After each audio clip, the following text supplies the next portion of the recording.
Exact number 370 जब आप कहते हैं ना तो शक होता है।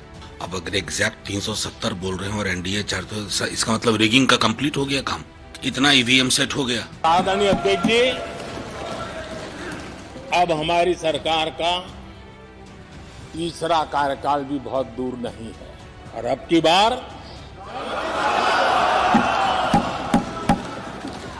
पूरा देश कह रहा है, अब की बार खड़गे जी भी कह रहे हैं।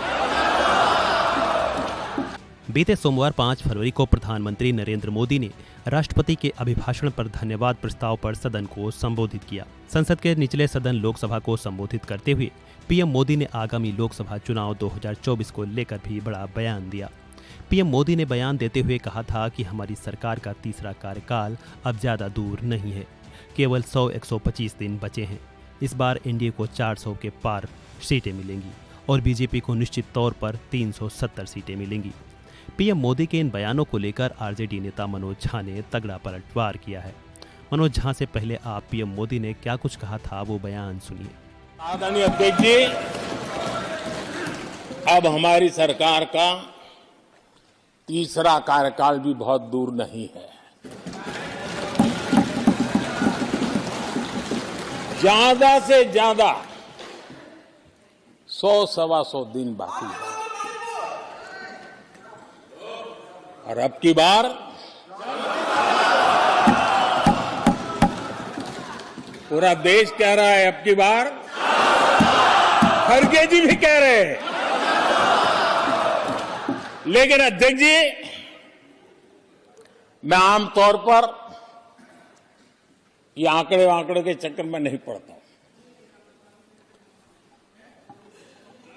लेकिन मैं देख रहा हूं देश का मिजाज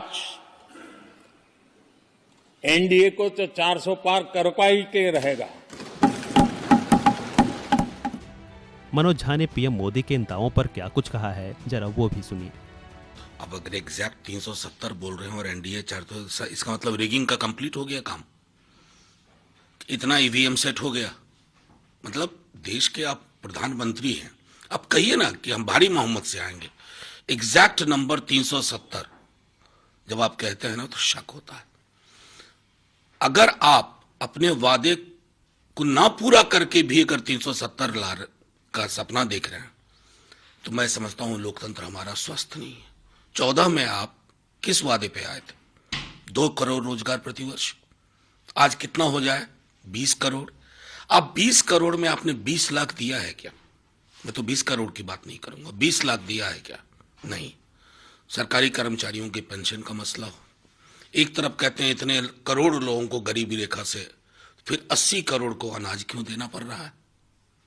तो ये जो विरोधाभास है ना, प्रधानमंत्री जी संभाल नहीं पा रहे हैं। लेकिन हाँ, हेडलाइन मैनेजमेंट के उनसे बड़ा उस्ताद अभी अभिभाषण भी जो महामहिम का हुआ, उन्होंने पतझड़ को सावन विकसित करने की कला साबित करने की कला विकसित कर ली है। मुबारक उनको। बहरहाल चुनावी परिणामों के बाद देखना होगा पीएम मोदी के इन दावों में कितना दम है। हालांकि झा को पीएम मोदी के इन दावों को लेकर चुनावी प्रक्रिया पर संदेह हो रहा है। फिलहाल इस खबर में इतना ही। खबरों से जुड़े अन्य अपडेट्स के लिए बने रहें वन इंडिया हिंदी के साथ।